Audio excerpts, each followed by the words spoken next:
Hola, ¿qué tal? Bienvenidos una vez más a otro video de mi canal. En esta oportunidad vamos a trabajar la segunda parte de este resumen del curso de Kotlin que ya tengo publicado acá en esa lista de reproducción. En el video anterior trabajamos toda la parte básica, desde las características, la sintaxis y las estructuras de control, llegando hasta ciclos. Como les mencioné, en esta oportunidad vamos a trabajar ya un poquito el Kotlin intermedio, en el que vamos a empezar a hablar de las estructuras de datos, entre otros elementos que yo sé que les va a interesar bastante. Recuerden que en la descripción del video van a encontrar el índice de contenido, en el que van a poder saltar directamente a alguna sección puntual de este video, y también van a encontrar el enlace al video individual que los llevará directamente a la lista de reproducción.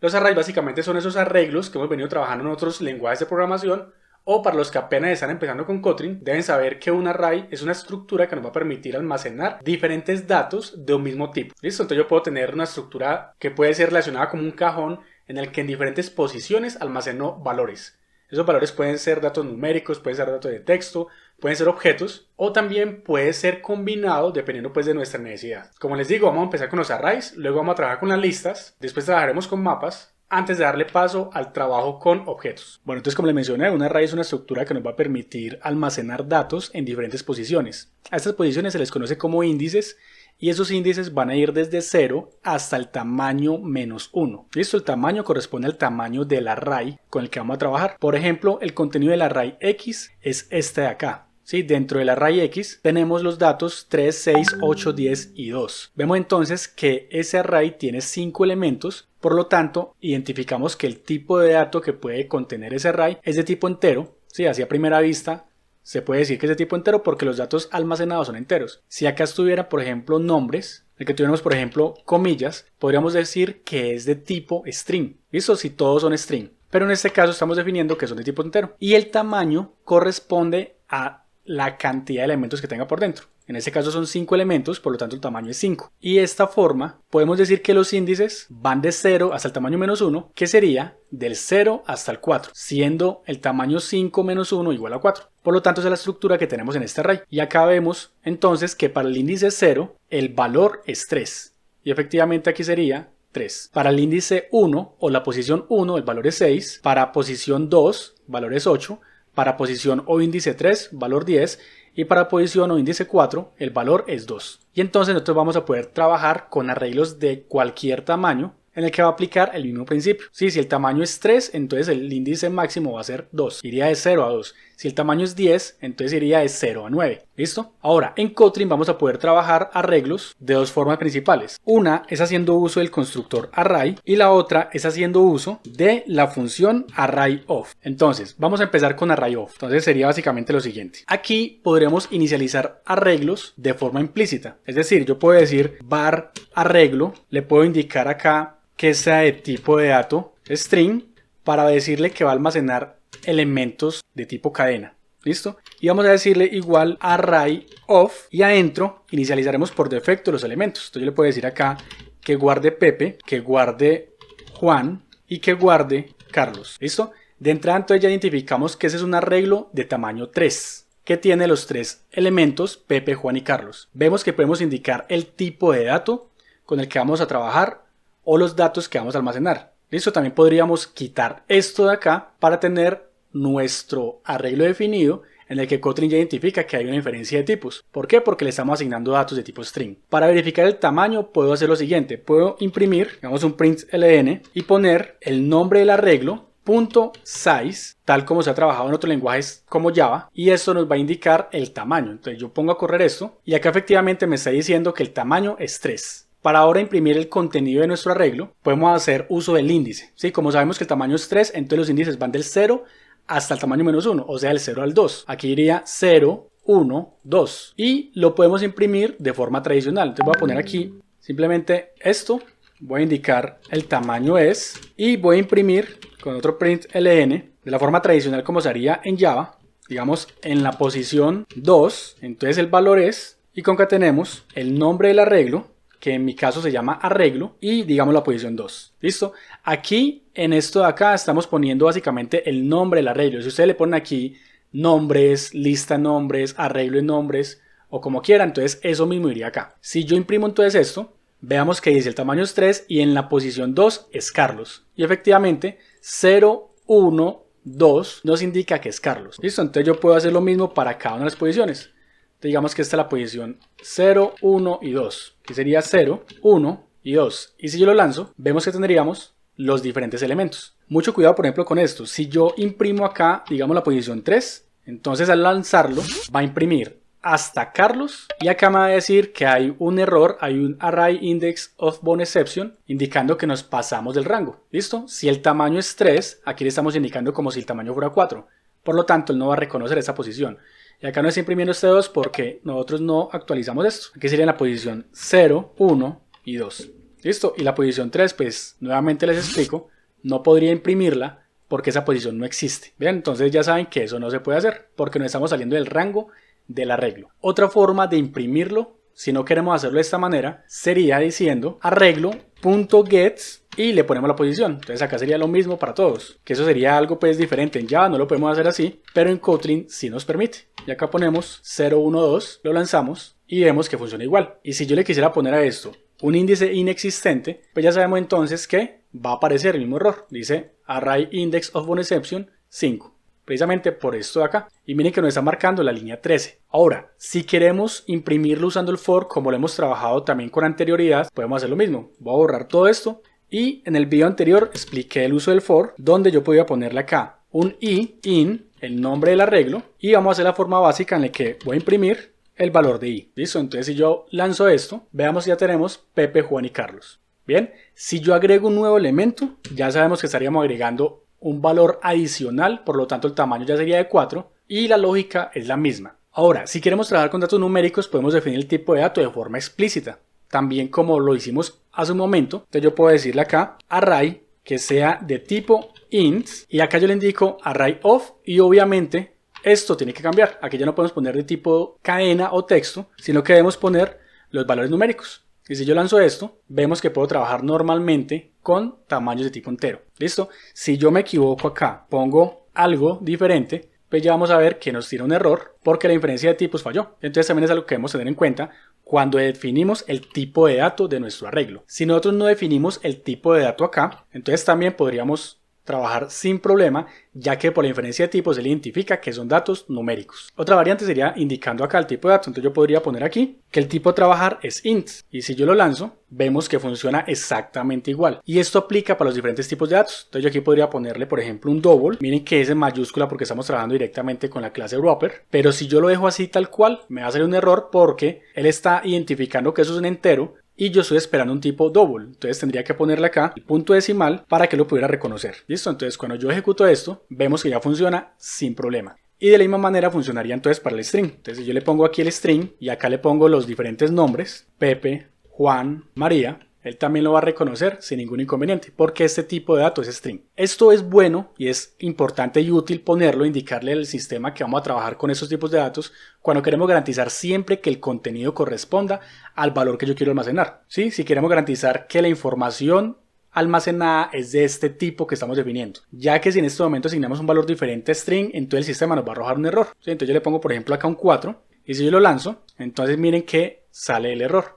Pero si por alguna extraña razón nosotros quisiéramos permitir almacenar tanto datos string como datos entero o cualquier otro tipo de datos, entonces ya no utilizaríamos esta definición acá del tipo de dato almacenar, sino que lo dejamos así y si lo lanzamos vemos que funciona sin problemas. ¿Listo? Eso también se puede hacer. Otros lenguajes como Java también lo puede hacer cuando hablamos por ejemplo del tema de los generics o los genéricos, pero es un tema complicado, un tema que debemos garantizar que al momento de recorrer el arreglo o la lista, entonces procesemos bien los datos que van a ser obtenidos para que no nos tiren errores de conversión o de tipos. ¿Listo? Pero pues aquí vemos que también se podría. Otra variante que podemos tener en cuenta en el caso de querer trabajar solo con datos primitivos sería el modo tipo de dato array of. Por ejemplo, para los datos enteros sería lo siguiente. Digamos que vamos a quitar todo esto de acá y le vamos a poner el tipo de dato, que en nuestro caso es entero, y la palabra array of, ya con la letra A mayúscula. Y acá ponemos los valores 1, 2, 3. Bien, y si yo lo ejecuto, entonces ya tenemos el dato y nosotros no tuvimos que haber definido aquí el tipo int como lo teníamos de esta manera hace un momento, sino que él ya identifica que es entero.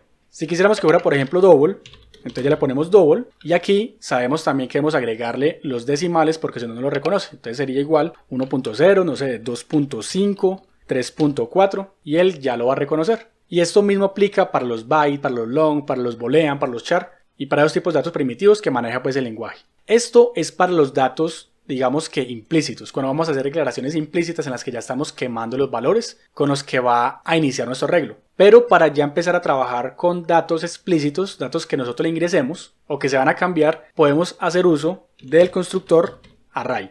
En este caso voy a crear aquí, en vez de esta inicialización, voy a escribir array, voy a poner acá que tenga un tamaño 5, coma, y vamos a hacer uso de una función lambda para indicar que los índices van a almacenar valores, digamos que de tipo cadena. ¿Listo? Entonces esto que estoy haciendo acá es la manera de indicar que en cada índice guardo cadenas de texto. Y si yo quisiera indicar el tipo de dato también, podría poner acá normal, que fuera array y que sea de tipo string.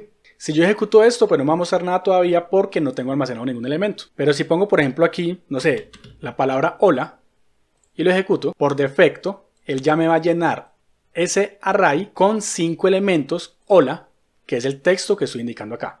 Ahora, si yo quisiera asignarle valores, entonces puedo hacerlo como también se ha trabajado en otros lenguajes, o si venimos de Java, lo haríamos de esta forma, indicando el nombre del arreglo y en la posición 0 vamos a ingresar un nombre. En este caso sería, por ejemplo, Juan. ¿Listo? Ya sabemos entonces que el tamaño aquí es 5, por lo tanto los índices van de 0 hasta 4. Les voy a copiar todo esto y vamos a tener el índice 0, el índice 1, 2, 3, 4. Y acá sería Juan, Pedro, María, Ana y Cristian. Si yo lo ejecuto, vemos que están los datos almacenados ya por defecto. Si yo, por ejemplo, le pongo a esto un tamaño 6 y lo ejecuto, veamos que él recorre la información y me va a imprimir todos los índices gracias a que el for está haciendo el proceso de recorrer todo el arreglo y al final dice hola, ya que es el último elemento que está almacenado. Por default, él arranca con todo en hola, pero luego estamos sobreescribiendo la información. Ya sabemos entonces que si queremos obtener algún dato en específico, digamos que después de esto pongamos un print ln, nos imprima un elemento en la posición, no sé, 3, nos debería imprimir Ana. Y si yo ejecuto esto, miren que aquí ya me está imprimiendo Ana. Ven, y separémoslo acá, hagamos otro print ln para que nos dé un enter y lo identificamos por aparte. Efectivamente es Ana. Y también, como ya se mostró, se puede utilizar arreglo.get la posición 3 y al lanzarlo funciona sin problemas. De la misma manera yo también puedo reemplazar este proceso. Yo puedo indicarle que no sea usando esta forma tradicional de los corchetes, sino que llame a la función set y en la posición 0, el valor que quiero agregar. Entonces aquí voy a poner Pepe, voy a poner el resto de posiciones 0, 1, 2, 3, 4 y 5 porque el tamaño es 6. Entonces yo le digo 1, 2, 3, 4, 5 y acá sería Pepe, Juan, María, Ana, Carlos y Luis. Entonces cuando yo ejecuto esto, vemos que se almacena toda la información y efectivamente tenemos el funcionamiento como lo esperamos. Si yo quito esto de acá, ya sabemos que por default tiene hola. Y si borro el hola, pues ya sabemos que por default pues no se va a mostrar nada porque está inicializado en vacío. ¿Listo? Si asignamos, por ejemplo, aquí también un índice que no corresponda, por ejemplo 7, también sabremos que no podemos lanzar nuestra aplicación ya que tiene un error de desbordamiento por el índice 7 que no existe. Y lo mismo aplica si queremos, por ejemplo, obtener el valor. Entonces digamos que acá no sería 3, sino que sería 8. Cuando yo intento acceder a él, me aparece el error después de que imprimí toda la información. Ahora, si vamos a trabajar con datos numéricos, el proceso es el mismo, pero ahora vamos a definir que aquí sea de tipo int. Y puedo indicarle también, digamos que el tamaño es 5, pero acá ya no voy a poner comillas, sino que voy a poner i, para indicar que el mismo tipo de dato de los índices va a ser el tipo de dato a trabajar acá.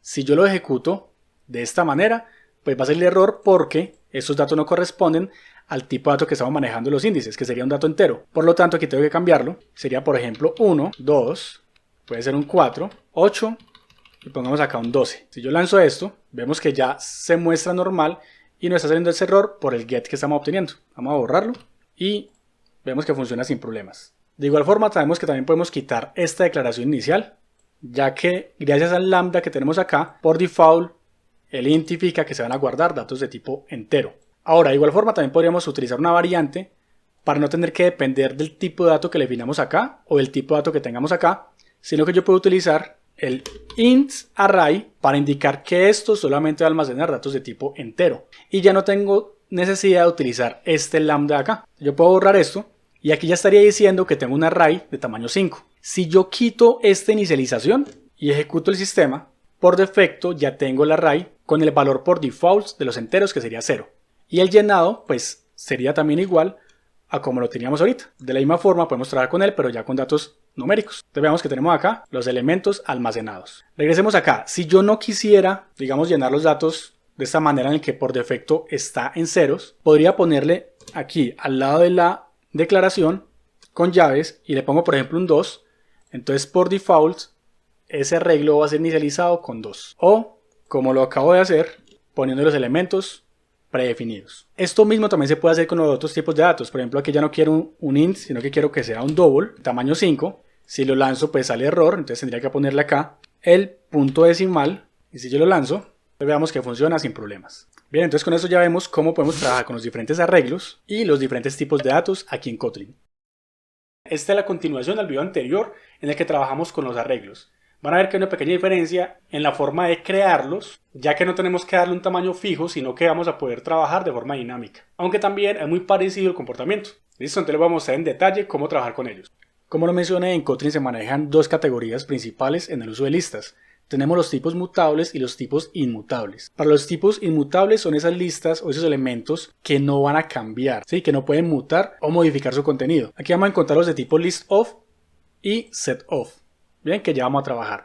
Y las listas mutables son esas listas que sí pueden cambiar, que sí pueden modificar su contenido o los elementos que tienen en su interior. Y para eso hay una serie de métodos o funciones que nos permiten hacer los procesos. Esos métodos o funciones, si se le aplican a este tipo de listas, se va a presentar un error, ya que son específicos para las que sí pueden mutar. Listo, esas funciones son básicamente para agregar elementos, editar elementos, eliminarlos, entre otros. Y los mutables pueden ser mutable list_of, array list_of y mutable set_of. Básicamente este es como la interfaz list que nosotros tenemos en Java y este sería como la clase ArrayList que también tenemos en Java. Bien, y para que veamos un poquito más claro esto, entonces hagamos lo siguiente. Vamos a crear una lista, puede ser var o puede ser val, que sea inmutable. Entonces le voy a poner de nombre list y digamos list_of y pongámosle a esto los valores 1, 2, 3, 4 y 5, valores que no se van a poder modificar.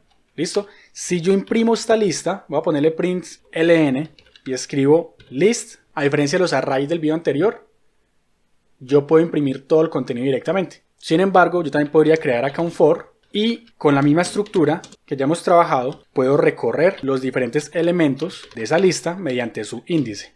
¿Listo?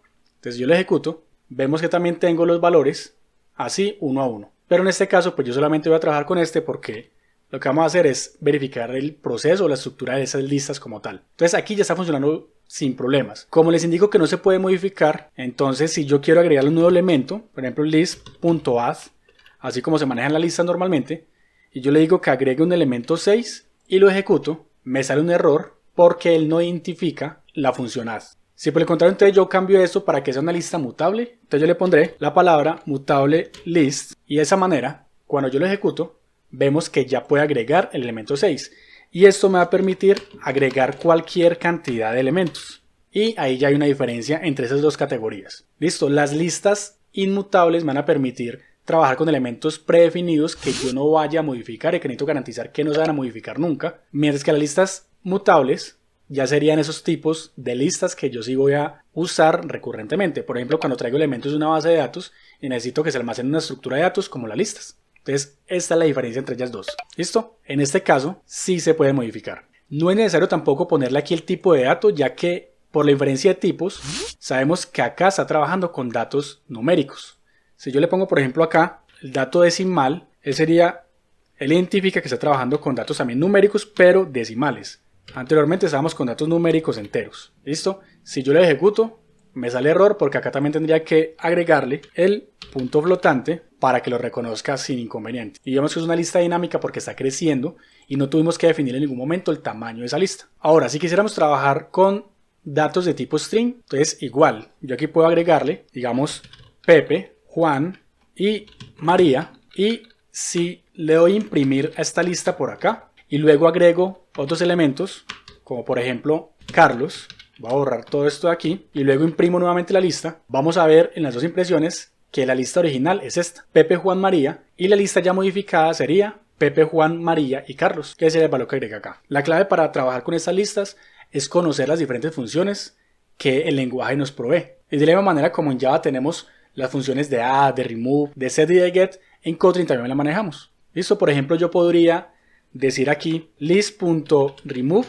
y le puedo decir que me elimine, por ejemplo, el elemento que se llame Juan. Y si yo hago eso y pongo imprimir, vamos a ver que me va a imprimir la información y efectivamente me imprime nuevamente la lista, pero me eliminó el elemento Juan que venía originalmente con ella. Y de la misma forma, en vez de eliminar por un elemento, yo podría eliminar por una posición. Entonces le puedo decir remove add y decirle que me elimine, por ejemplo, la posición 2. En este caso la posición 2 viene siendo María. Entonces de entrada, cuando yo lanzo esto, vemos que inicialmente está María acá, luego cuando agrega Carlos, María existe, pero después ya eliminó a María. Ya vimos también que yo puedo agregar elementos de esa forma independiente. Pero si tuviera por acá otra lista, por ejemplo, val lista inmutable, y vamos a ponerlo a esto list of, y le agrego nuevos nombres, digamos Cristian, Ana, yo podría agregar nuevamente la lista, pero diciéndole list.addAll y le voy a decir que agregue esa lista inmutable. Y así estaría uniendo las dos listas. Si yo lo ejecuto, veamos que aquí me agregó los otros dos elementos. Y como yo le dije que eliminara la posición 2, pues obviamente no me la va a mostrar, entonces voy a comentar esto.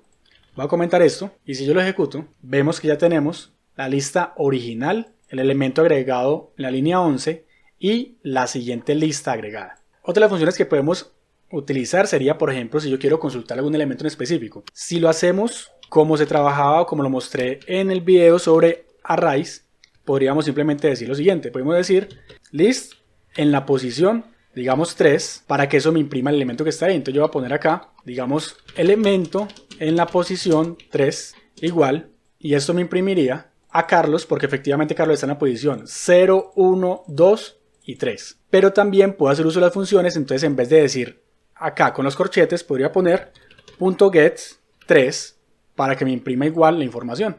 Entonces es una función específica para trabajar con ese tipo de listas.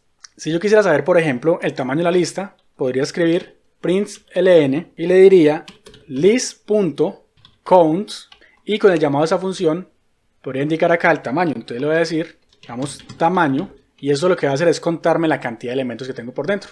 Y tengo 6 elementos, que sería 1, 2, 3, 4, 5 y 6. Y de la misma manera como se manejan los arreglos, estaríamos contando de la posición 0 hasta la posición 5. Si quisiera, por ejemplo, agregar un séptimo elemento, ya sabemos que podemos decirle list.addCarlos. Pero si quisiéramos modificar algún elemento en específico, como por ejemplo el de la posición 3, que nos arroja Carlos, podríamos decir list en la posición 3, que sea igual a, por ejemplo, pongámosle acá mayúscula, Luis, y si yo imprimo nuevamente la lista, entonces lo que eso va a hacer es que me va a reemplazar el elemento de la posición 3, que era Carlos, ahora puso Luis. Y esto mismo yo lo puedo hacer cambiando estos corchetes por acá por la función set, donde yo voy a poner la posición, coma, y el elemento modificar. Y el comportamiento viene siendo el mismo, en el que me reemplazó a Luis. Y otra variante también puede ser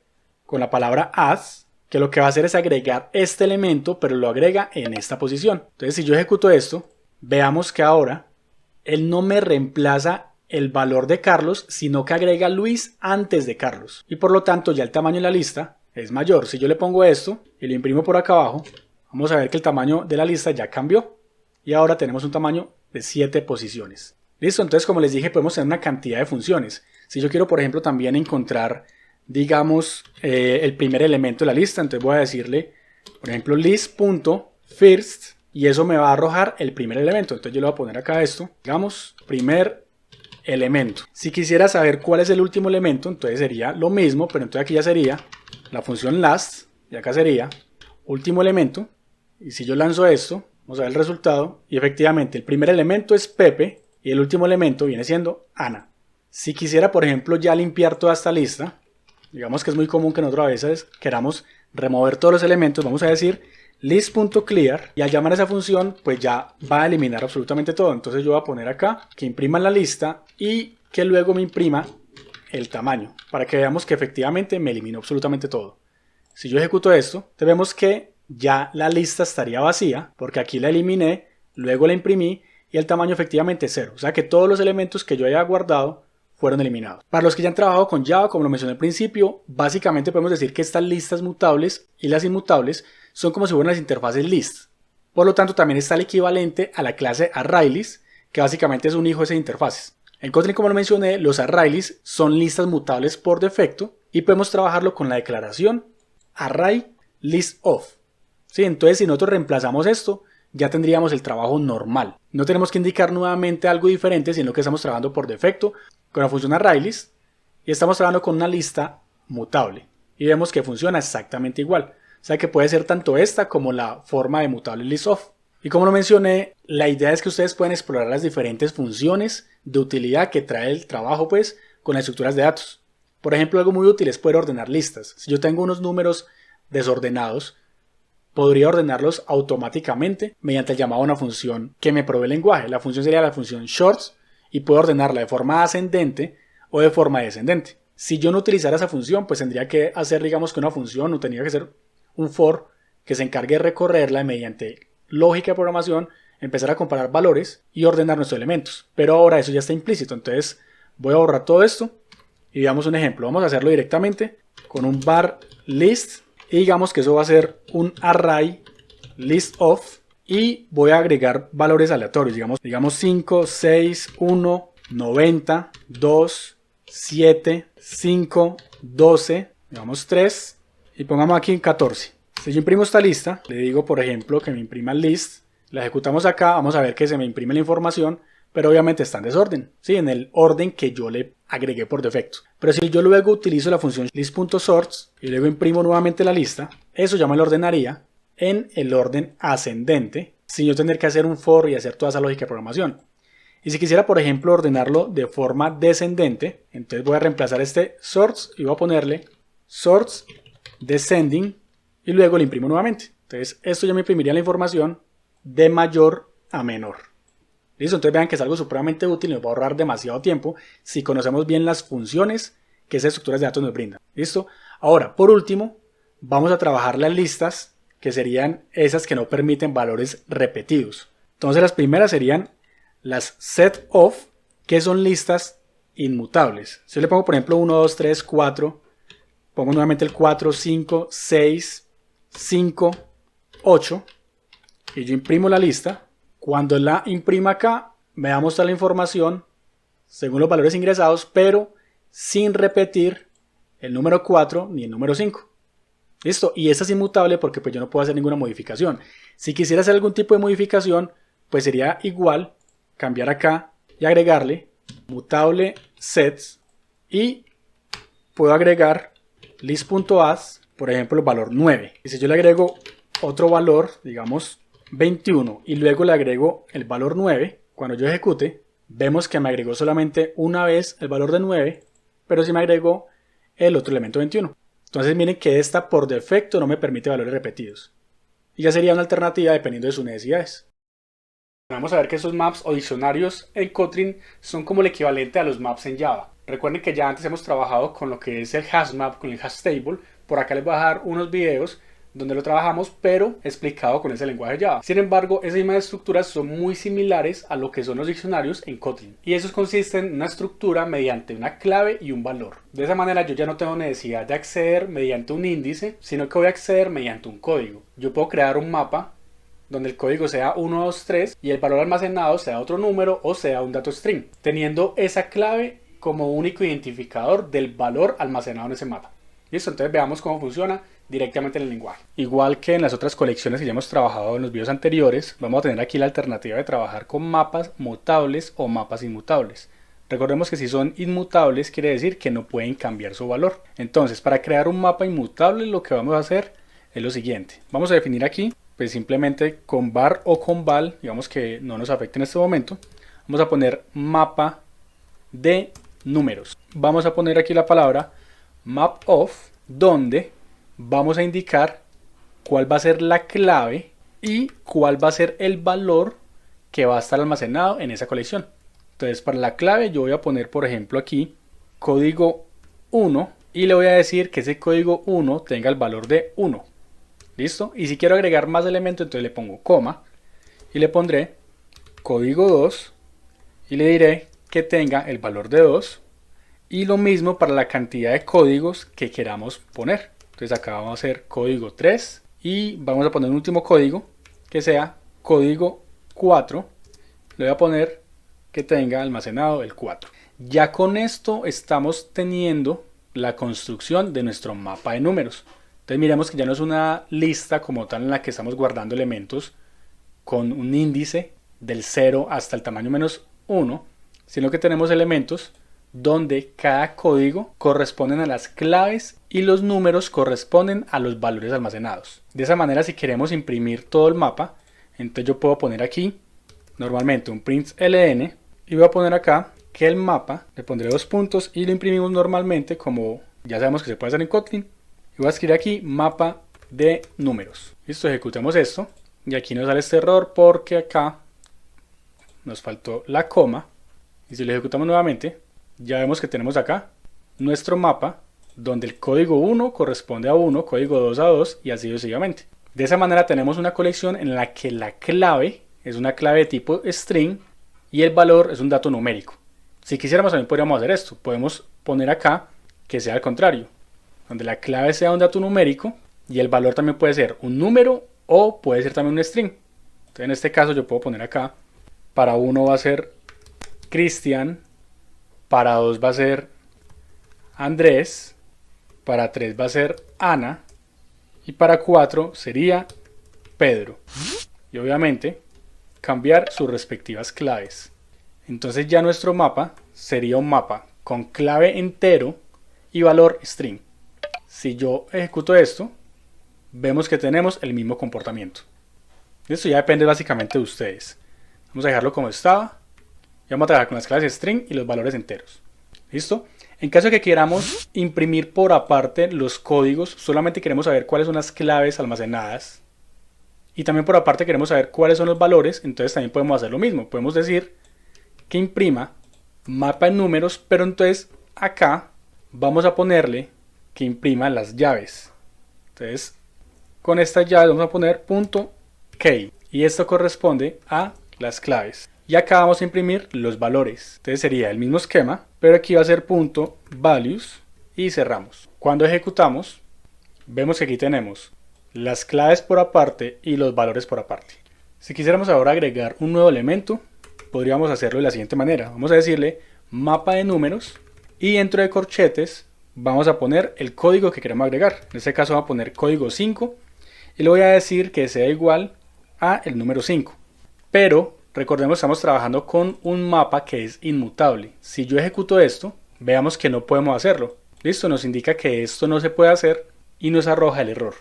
Para solucionarlo debemos cambiar la declaración para que el mapa sea mutable de la siguiente manera. Simplemente vamos a reemplazar esto, vamos a ponerle mutable map_of. Y cuando yo ejecuto esto, ya funciona sin inconveniente. Y ahora vamos a verificar si realmente imprimió o almacenó, el valor de 5. Entonces vamos a copiar nuevamente esta línea de acá, imprimámosla acá abajo y veamos el comportamiento. Como vemos, ese es el mapa original y ese es el mapa ya con el nuevo valor agregado. Otra de las formas que podemos utilizar para agregar un elemento sería con la función puts. Entonces vamos a decirle mapa de números, .puts y vamos a agregar dentro de comillas el código 6 y coma el valor que queremos almacenar. Si lo ejecutamos, entonces ya tendremos el nuevo valor. Ojo, porque si nosotros aquí decimos código 5, estamos repitiendo el mismo código anterior. Si yo ejecuto esto, veamos que él solamente reemplaza o sobrescribe el valor 6 en el código ya existente. Entonces tenemos que tener mucho cuidado con eso. ¿Listo? También se puede hacer lo mismo, pero con la función set. Entonces yo puedo copiar esto, vámonos para acá, digamos set, yo le digo 7, pongamos un 7 acá, y él funcionaría sin problemas. Pero pues normalmente se agrega por la función puts, tal como se hace también en Java o como se hace en otros lenguajes para agregar elementos. Pero vemos pues que Kotlin es muy versátil y nos permite diferentes formas de agregar esa información. Ahora, si queremos acceder a un elemento específico, sería igual a como lo hemos hecho hasta el momento con las listas. Así por un lado podemos hacerlo directamente usando los corchetes y la clave, ¿sí? Como si se tratara pues básicamente de Java, ya que pues Kotlin no lo permite. Entonces básicamente me refiero a esto. Yo puedo decirle que imprima con un println.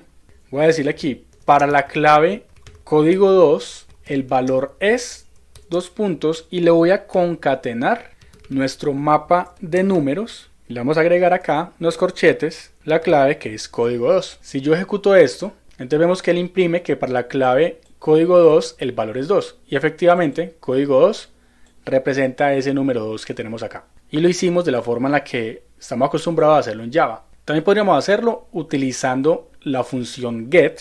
Entonces si yo pego esto aquí, en vez de tener los corchetes, así como nosotros lo hemos hecho aquí con set o con puts, podemos decirle .get y dentro de los paréntesis que acceda al código 2. Entonces si yo ejecuto esto, veamos que el comportamiento es el mismo.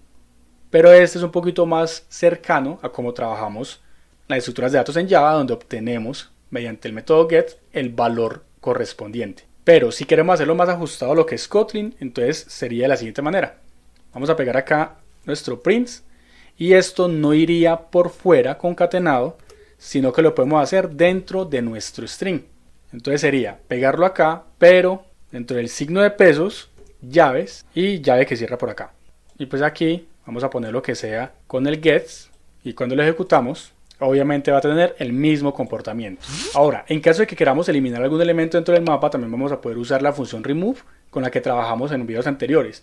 Aquí vamos a indicar la clave que queremos remover para que se elimine dicha clave y obviamente el valor correspondiente. Entonces lo que hacemos es que vamos a escribir acá mapa de números, ¿sí? El nombre de nuestra colección, o en este caso nuestro diccionario. Vamos a ponerle remove y vamos a remover, el código 3. Entonces lo que vamos a escribir acá es código 3, que viene siendo la clave por la cual vamos a eliminar la información. Y vamos a copiar nuevamente el print para que visualicemos cuál es el cambio que obtiene. Ejecutémoslo. Y como vemos, este es el mapa antes del remove.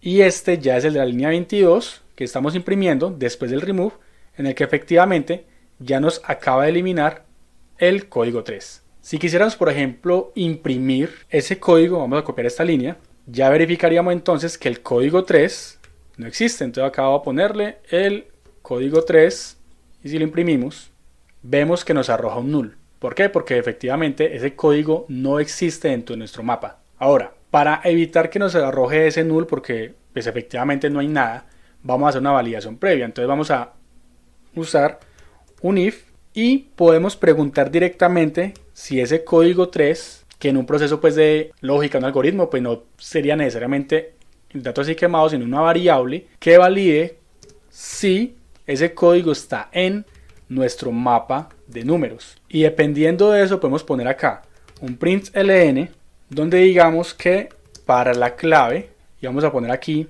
el backslash o el slash invertido para que nos reciba las comillas. Le voy a poner código 3, nuevamente slash invertido, comillas, el valor es, y pongamos nuestro mapa de números. Mapa de números.get en la posición código 3. ¿Por qué? Porque en este caso se supone que sí existe. Pero si no, porque lo acabamos de remover, entonces podemos poner un mensaje que diga la clave no existe. ¿Listo? Entonces acá, como les digo, si lo ejecutamos nos debe imprimir que la clave no existe. Y efectivamente la clave no existe. Y pues obviamente acá sabemos que no existe porque tiene un null. Pero la idea era, entonces pues con esa validación simplemente ya sabemos que no va a imprimir el null para que no genere ruido, porque aquí lo estamos controlando. En caso de que yo no lo remueva, ¿sí? Que yo no lo elimine, entonces normalmente pues nos va a imprimir el valor asociado, que en este caso efectivamente es 3, y vemos que aquí tienen las comillas porque estamos utilizando este backslash con las comillas, caracteres especiales, para que él incluya las comillas dentro del texto. Entonces con esto vemos que estamos verificando si ese código está dentro del mapa de números. También podemos hacer lo mismo, pero para determinar si hay un valor específico en nuestro mapa de números. Y eso lo hacemos, pero ahora estableciendo que se va a validar es con los values.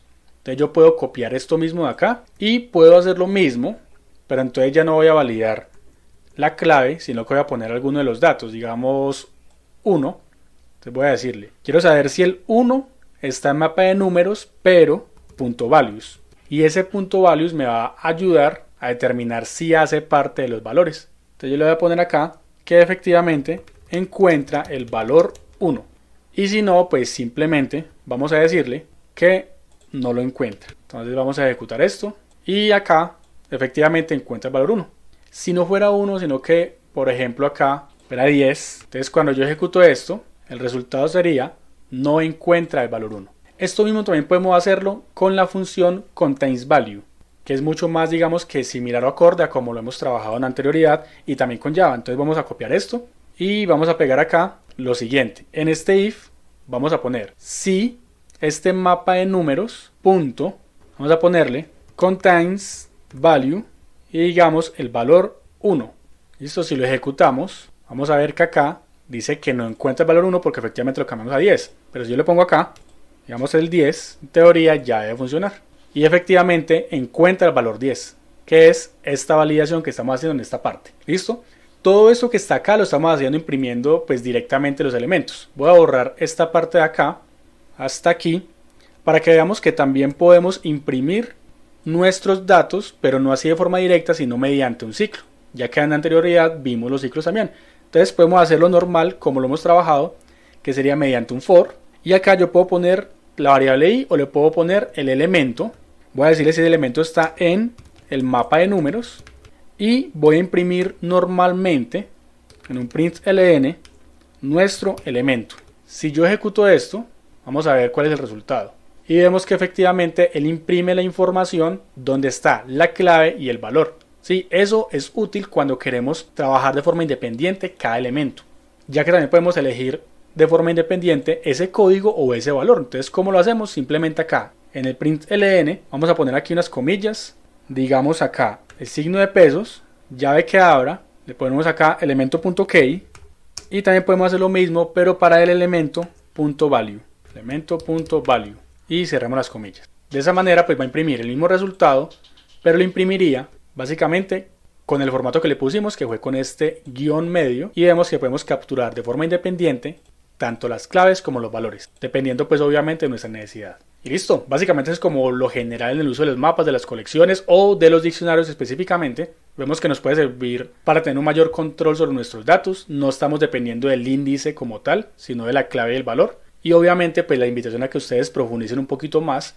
porque hay muchas funciones que nos pueden servir y que pueden ser muy útiles.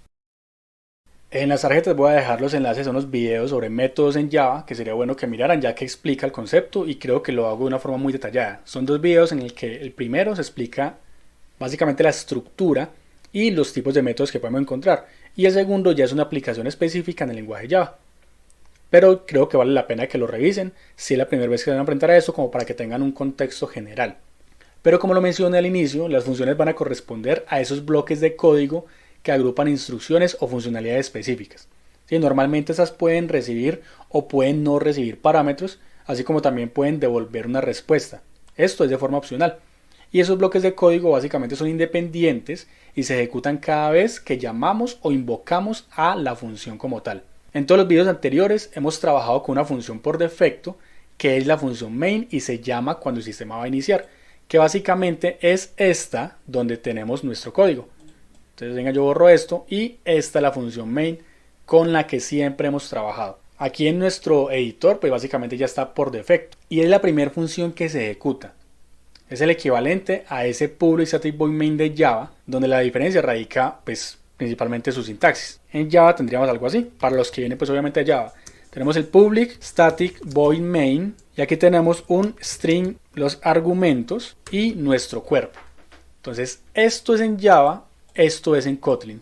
En Java, para que el sistema funcione, tiene que estar obligatoriamente ese string arg. Obviamente también puede ser una x, puede ser lo que queramos, porque es una variable. Pero tiene que estar. Si nosotros no le ponemos esto, pues el sistema no va a ejecutar. Aquí es opcional, aquí no tenemos que ponerlo.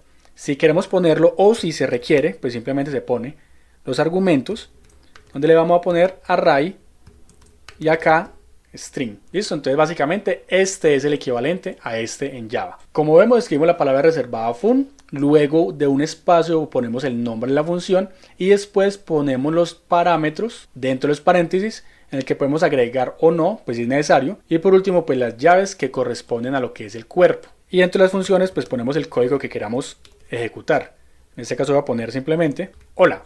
Borremos esto y ya sabemos pues que eso es lo que hemos trabajado en videos anteriores. Pilas, porque si nosotros escribimos ese código fuera de la función, pues obviamente nos va a arrojar un error, ya que todo lo que nosotros hagamos tiene que ejecutarse dentro del cuerpo de las funciones o los métodos. Sí, esta utilidad básicamente de las funciones está cuando queremos separar procesos o hacer procesos específicos que puedan ser repetitivos o puedan ser recurrentes. De ese modo tendremos varias funciones dentro de nuestro proyecto y las vamos a llamar dependiendo de lo que necesitemos. Ese llamado simplemente escribiendo el nombre de la función acompañado pues de los paréntesis y de los parámetros pues, que queramos realizar. Es más, si vemos acá dice println y tenemos los paréntesis y adentro tenemos parámetros. Quiere decir que println es una función propia del sistema que estamos invocando y ella recibe un parámetro y lo pinta en la consola. Listo, si queremos hacer nuestro propio println, nuestra propia función, pues podemos hacer lo siguiente. Podemos acá decir, no sé, que inicie el sistema y podemos crear la función que sería fun, el nombre que sería saludar y acá vamos a escribir println hola a todos. Y si nosotros ejecutamos esto hasta el momento, solamente imprime inicia el sistema, pero no imprime esto ya que nos falta invocar o llamar la función con su nombre y los paréntesis, ya que aquí no recibe nada, por lo tanto no vamos a enviar nada. Cuando lo ejecutamos, vemos que llama directamente a la línea 6 a iniciar el sistema y la línea 7 brinca a la línea 10 donde ingresa e imprime su contenido que sería hola a todos. Para los que ya tienen idea de las funciones y si ya vieron el video de los métodos que mencioné al inicio, entonces tenemos funciones con parámetros y sin parámetros, con retorno y sin retorno. En este caso, cuando hablamos de retorno o sin retorno, nos referimos a que las funciones pueden o no devolver una respuesta cuando son invocadas. En este caso, la función saludar no está devolviendo nada, simplemente está imprimiendo el hola a todos dentro de su cuerpo. En Java indicamos que una función no retorna nada cuando le agregamos la palabra reservada void. En Kotlin al contrario no es necesario indicar esto, ya que si él no encuentra nada, no encuentra un retorno como tal, entonces él entiende que no va a devolver nada. Pero si nosotros queremos hacerlo de forma explícita, entonces podemos agregar la palabra unit. Simplemente le ponemos acá dos puntos, units, así en mayúscula porque es una palabra reservada y el sistema va a funcionar igual. Pero ya sabemos que él no va a retornar nada, si él no devuelve absolutamente nada. Pero como les digo, eso es opcional. Más adelante vamos a ver qué pasa cuando queremos retornar algo desde la función que estamos llamando. Pero ahora, como les mencioné, también podemos agregarle la cantidad de funciones que necesitamos en nuestro sistema. Y dentro de ellas, obviamente, la lógica necesaria. Por ejemplo, yo puedo agregar estructuras de control, estructuras de datos, validaciones o lo que sea que tenga que ver con mi lógica de negocio. Entonces veamos lo siguiente. Voy a borrar esto acá porque pues no lo estoy utilizando, esos parámetros son opcionales, son los parámetros del sistema. Dejemos acá inicia el sistema, llamemos a saludar, acá vamos a dejar hola a todos, pero luego voy a poner lógica. Voy a escribir var, una variable que sea booleana para preguntar si estoy suscrito. Vamos a ponerle false y aquí voy a poner una validación. Voy a decirle si suscrito es igual a true, entonces vamos a decirle que imprima que gracias por regresar. ¿Listo?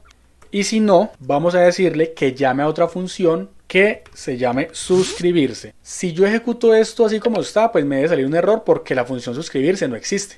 Entonces, ¿qué tengo que hacer? Tengo que crearla. Entonces yo le voy a poner acá fun suscribirse y dentro de esa función voy a poner lo que quiera hacer, el procedimiento para que se suscriba. Entonces yo le digo println y acá va a ser suscríbete y activa la campanita. Y pues este ejemplo es muy básico, pero lo que hacemos es simular ese proceso y estamos navegando o saltando entre funciones, separando nuestro código dependiendo de lo que vamos a necesitar, haciéndolo de forma modular. Entonces la función de este main es iniciar el sistema y llamar a saludar. La función de saludar es validar si la persona está suscrita o no. Y la función de suscribirse es el proceso para que la persona se suscriba. Y ya tenemos nuestro código más organizado y más estructurado. Y mucho más fácil de leer y entender. Si yo le digo acá entonces que eso es true, pues ya sabemos que dirá gracias por regresar al canal. Listo, y como lo mencioné al inicio, la principal importancia de las funciones es cuando queremos hacer procesos específicos que vamos a querer agrupar y que posiblemente vamos a reutilizar. Por ejemplo, si queremos calcular el promedio de 3 notas de una materia, tendríamos algo como lo siguiente. Entonces voy a borrar todo esto y voy a poner acá la lógica del promedio que ya hemos hecho también en videos anteriores. Entonces voy a ponerle var n1 que sea 3.0.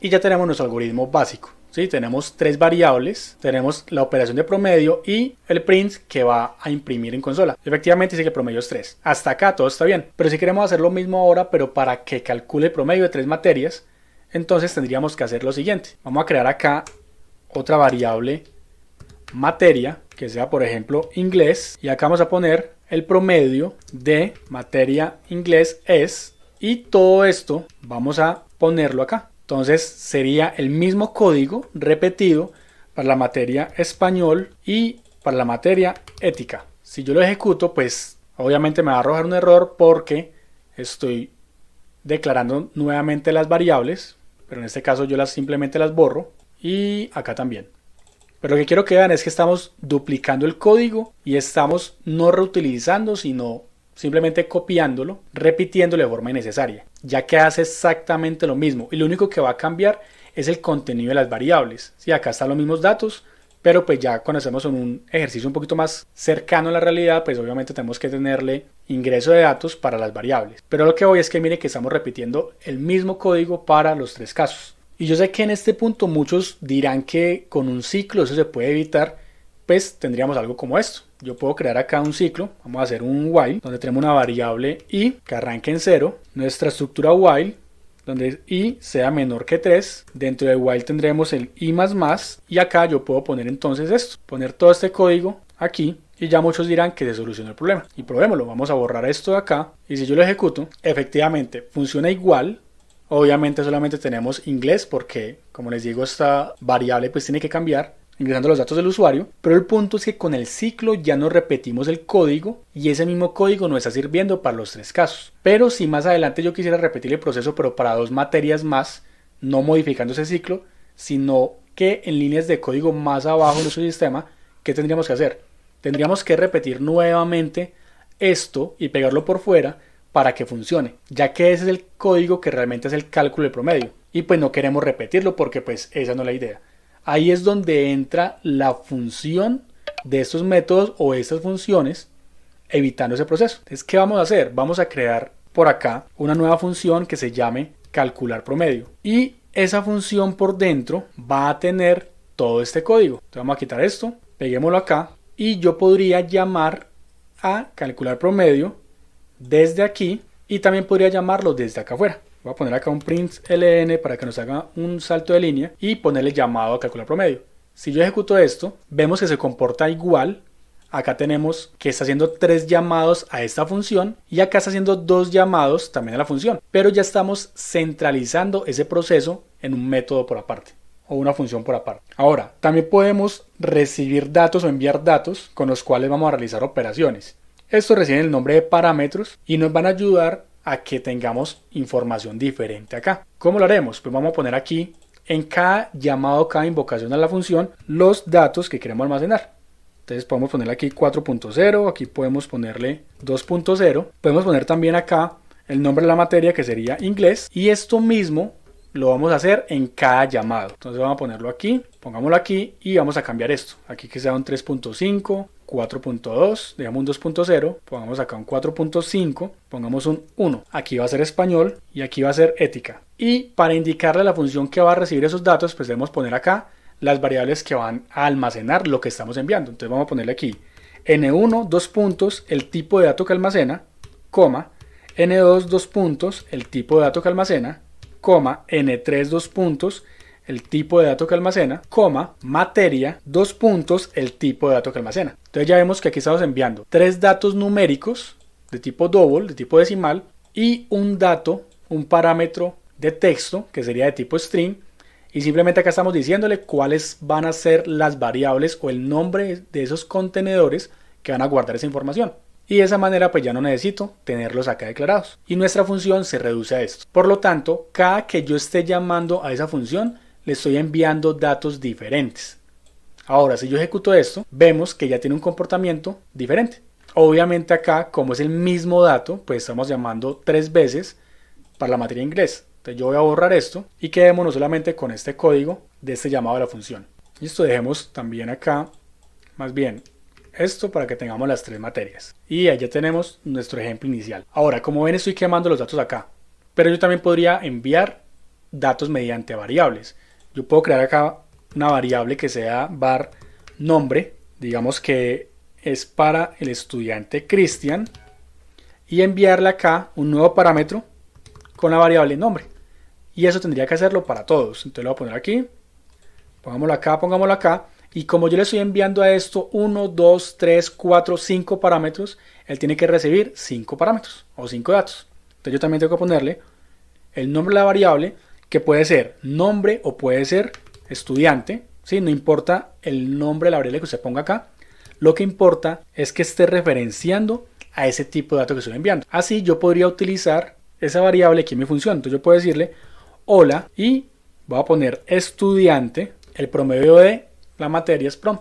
Entonces cuando yo ejecuto esto, vemos que ya dice hola Cristian, que es el dato que yo estoy enviando por parámetro que recibe acá, que se convierte en la variable estudiante, y dice el promedio de inglés es tal, de español es tal y de ética es tal.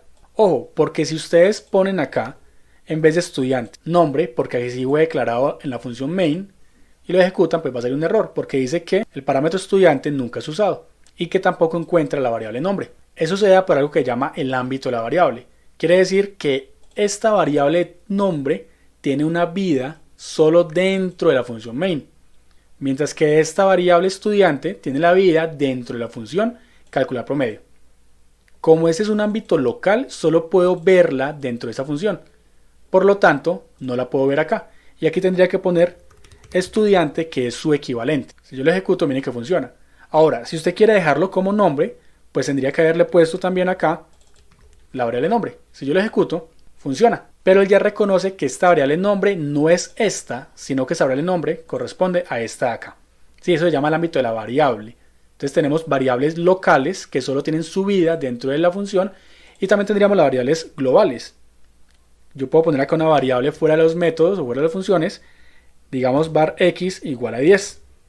Si yo aquí imprimo, apenas ingrese a esta función, println el valor de x, es más, pongámoslo acá, el valor en main es, pongámosle esto, y esto mismo yo lo pongo acá dentro de calcular promedio, y voy a imprimir el valor en calcular promedio es. Entonces, como esta variable es de ámbito global porque está fuera de las funciones, el sistema la reconoce tanto aquí como aquí porque es global. ¿Listo? Aquí me sale error porque me faltó las comillas y me faltó las comillas. Entonces ejecutémoslo. Veamos que en main es 10 y en calcular promedio es 10. ¿Por qué? Porque es la misma variable que se comparte las dos funciones, ya que es global. Pero si la variable var x estuviera aquí adentro, entonces solamente la podríamos ver desde acá, pero no desde acá. ¿Sí? Ese es el ámbito de la variable para que lo tengan en cuenta. Vamos a borrar esto, borremos esto y continuemos con esas funciones. Ya que por último vamos a ver las funciones que tienen retorno. ¿Sí? Estas nos van a permitir devolver una respuesta cada que llamemos la función. ¿Sí? En este caso vemos que el promedio se calcula y se imprime la respuesta dentro de cada función o dentro de la función calcular promedio. Pero si queremos calcular el promedio final del estudiante, pues ese promedio se encuentra realizando el promedio de las notas de las 3 materias. Por lo tanto, necesitaríamos obtener cada resultado de forma independiente y no solamente imprimirlo como lo estamos haciendo acá, sino que lo que queremos es que este promedio nos dio algo. Ejecutémoslo aquí. Este promedio de acá nos dio 3. Tenemos que sumarlo con este de acá y con este de acá y dividirlo entre 3. Pero en este punto, la variable prom tiene un ámbito local, ¿sí? Cuando yo salgo de acá, ya la variable prom no la puedo ver. Quiero capturar esa variable y poderla utilizar acá. Entonces lo que voy a hacer es utilizar el retorno. Entonces voy a crear lo siguiente. Variable aquí, voy a ponerle var nota f1 que sea igual a esto.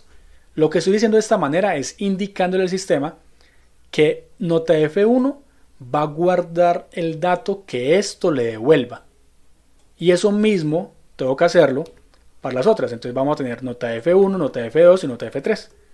Acá va a ser nota F2 y acá va a ser nota F3. Entonces ya de esta manera, como lo estoy igualando a una variable, entonces espero un resultado que este me va a devolver. Y para indicar que lo va a devolver, pues acá vamos a ponerle 2 puntos y el tipo de dato del dato que queremos retornar. Entonces como este de acá quiero que sea un dato decimal, lo ponemos entonces como double. Y ya sé que esta función me tiene que devolver un double. Y aquí ya tengo un double, porque esto me puede devolver datos decimales. Entonces yo puedo imprimir esto y luego decirle que retorne el promedio. Así, yo le envío esta información, él va a hacer los cálculos correspondientes y me va a devolver el promedio. Y ese promedio que hago cada vez que realizo el llamado se va a almacenar acá. Y ya con eso puedo calcular el promedio de las 3 notas. Entonces puedo ponerle, no sé, var nota final que sea igual, y resulta que el promedio de las 3 notas funciona igual que lo que estamos haciendo acá. Sería la sumatoria de estas 3 dividida la cantidad, que sería 3. Entonces yo no tengo necesidad de volverlo a hacer aquí de forma independiente así, sino que simplemente llamo también a calcular promedio y le voy a enviar las notas. Entonces le diré nota F1, nota F2, nota F3. Como él recibe también la materia, pero en este caso ya no tenemos una materia, sino que tenemos como el total de las materias, entonces voy a ponerle quemado todas las materias y luego voy a ponerle el nombre, porque es para el estudiante Cristian. Así cuando yo ejecute esto, ya tengo los 3 llamados iniciales de las materias, inglés, español y ética, y por último el cálculo final para todas las materias, con estos datos que tengo acá como parámetro para la nota final. Y bueno, espero que este video les haya servido bastante, espero que esos conceptos, si ya los conocían, pudieran afianzarlos un poquito, o si no los conocían, pudieran aprenderlos y aplicarlos en sus proyectos. Espero próximamente arrancar con la secuencia de videos sobre Android, obviamente utilizando Kotlin, y poderles compartir mucho contenido que yo sé que les va a interesar. Si no estás suscrito, te invito a que lo hagas y que estés muy pendiente de los nuevos videos. Recuerda que mi nombre es César Henao y nos vemos en una próxima oportunidad.